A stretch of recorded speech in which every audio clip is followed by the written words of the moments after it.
Good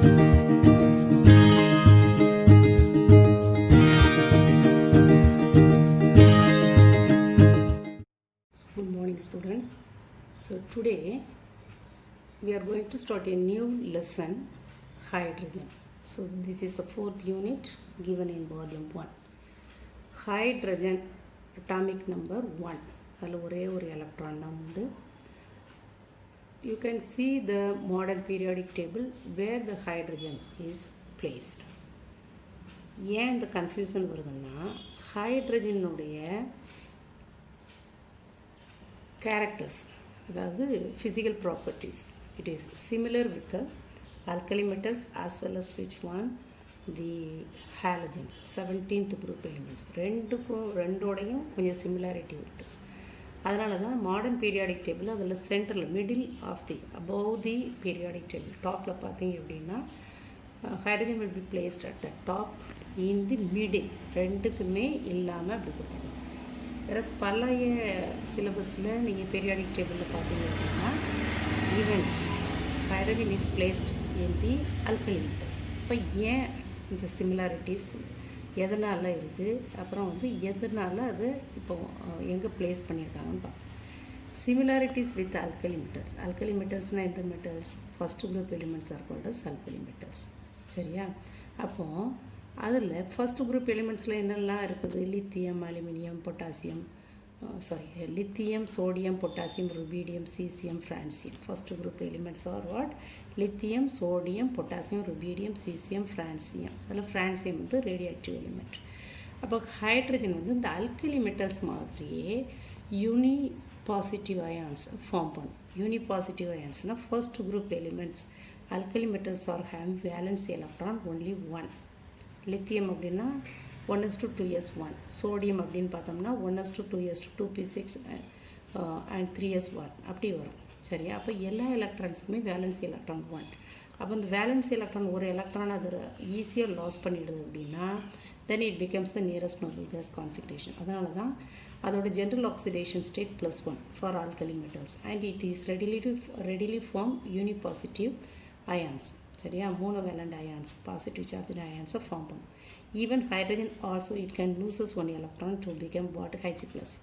அது ஒரு similarity. ரெண்டாவது சிமிலாரிட்டின்னு பார்த்தோம்னா ஹைட்ரஜன் ஆல்கலி மெட்டல்ஸ் ரெண்டுமே என்னதெல்லாம் ஃபார்ம் பண்ணும் அப்படின்னா ஹேலைட்ஸை ஃபார்ம் பண்ணும், ஆக்சைட்ஸை ஃபார்ம் பண்ணும், சல்ஃபைட்ஸை ஃபார்ம் பண்ணும். ஃபார் எக்ஸாம்பிள் ஹேலைட்ஸ்னால் hydrogen it forms HX here it represent, அது குளோரினாக இருக்கலாம், புரோமினாக இருக்கலாம், அயோடினாக இருக்கலாம், இல்லை ஃப்ளூரினாக கூட இருக்கலாம். சரியா? HF, HCl, HBr. அதே மாதிரி சோடியம் NaF, NaCl, NaI அந்த மாதிரி ஃபார்ம் பண்ணும். ஹேலைட்ஸ் ஃபார்ம் பண்ணும். Oxides hydrogen with water it gives water.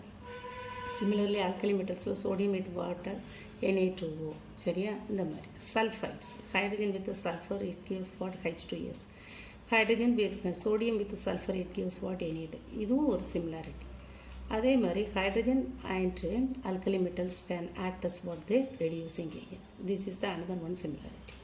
But anyhow, the ionization energy of hydrogen is greater than the alkali metal. That is the differences between the hydrogen and alkali metals. Below similarities இருந்தாலும் hydrogen ஓட ionization energy is what? The amount of energy required to remove one electron from the valence cell. அது ஹைட்ரஜனுக்கு எவ்வளவு அப்படின்னா even though it is readily form, நான் சொன்னேன் H+ form பண்ணும் அப்படின்னு சொன்னேன்.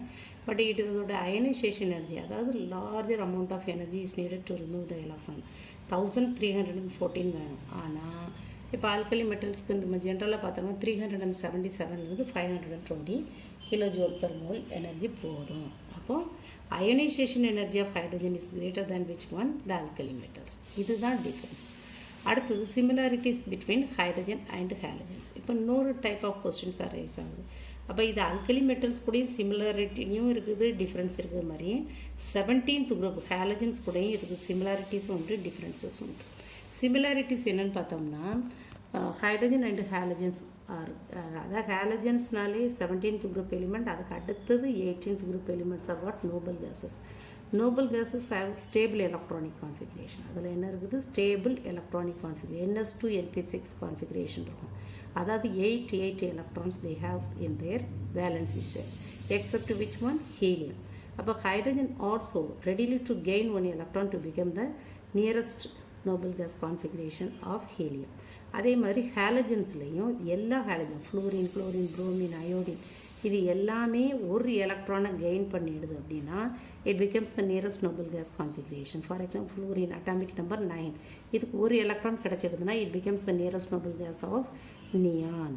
சரியா? குளோரின் அட்டாமிக் நம்பர் 17, ஒரு எலக்ட்ரான் அதுக்கு கிடச்சதுன்னா it becomes the nearest noble gas configuration of argon. அதனால் each and every halogens it try to gain one more electron to become the nearest noble gas configuration. அந்த tendency அதுக்கு உண்டு. அதே மாதிரி ஹைட்ரஜனுக்கு இருக்குது. therefore it may be placed in which one? 17th குரூப்னு நம்ம சொல்லலாம்.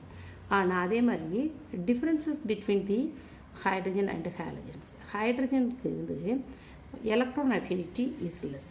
What is electron affinity? இதெல்லாம் முந்தின சாப்டரில் நீங்கள் நல்லா படிச்சுட்டு. எலக்ட்ரான் அஃபினிட்டின்னா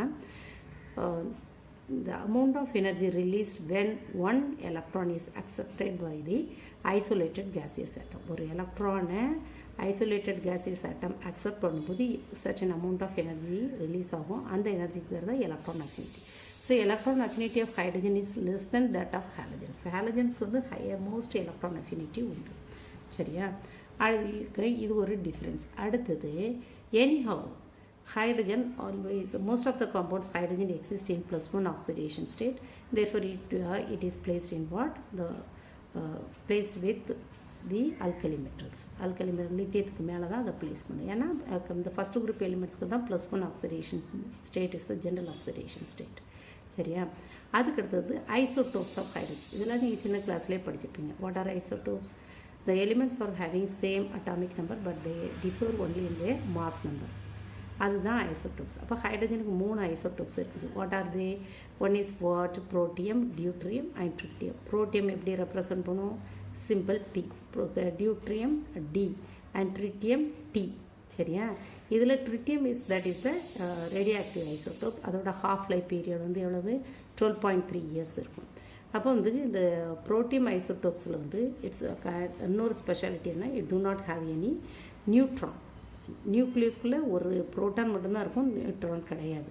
அது வந்து ஒரு important question. whereas deuterium it has 1 electron, 1 proton and 1 neutron, whereas the tritium it has 1 electron, 1 proton and 2 neutrons. அப்போ இந்த மூணையும் நீங்கள் கம்பேர் பண்ணி பார்த்தீங்கன்னா what is atomic number?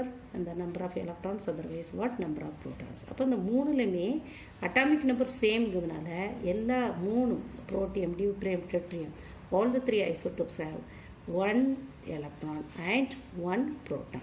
They differ only in their number of neutrons. அப்போ எதில் neutron கிடையாது? புரோட்டியத்தில் neutron கிடையாது.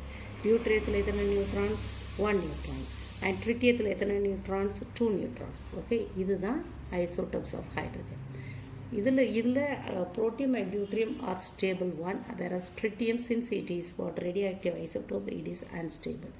அதுக்கு அடுத்தது நம்ம பார்க்குறது ஆர்த்தோ அண்ட் பேரா hydrogens. Ortho and para hydrogen molecules. when a molecular hydrogen is formed, molecular hydrogen H2, 2 hydrogen atom combine பண்ணி கிடைக்கிறது தான் molecular hydrogen.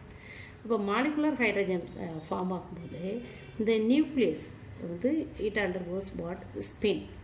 when a molecular hydrogen is formed, hydrogen molecular, அதாவது ஹைட்ரஜன் மாலிகுல் ஃபார்ம் பண்ணும்போது the nucleus of each one hydrogen atom undergoes what? the spin. ஸ்பின்னா என்னது? ஸ்லைட்டாக rotate ஆகும். அது அந்த upward direction. if both the hydrogen atoms are having the nucleus of the, அந்த வார்த்தை கரெக்டாக இருக்கணும், இல்லைன்னா தப்பு. the nucleus of both the hydrogen atoms are spin in the same direction. கிளாக்வைஸ்னா கிளாக்வைஸில் டைரக்ட் ஆகணும், ஆன்டி கிளாக்வைஸ்னா ஆன்டி கிளாக்வைஸில் டைரக்ட் ஆகணும். ரெண்டு ஹைட்ரஜன் ஆட்டம் அப்படி இருந்ததுன்னா அதுக்கு பேர் ஆர்த்தோ ஹைட்ரஜன்.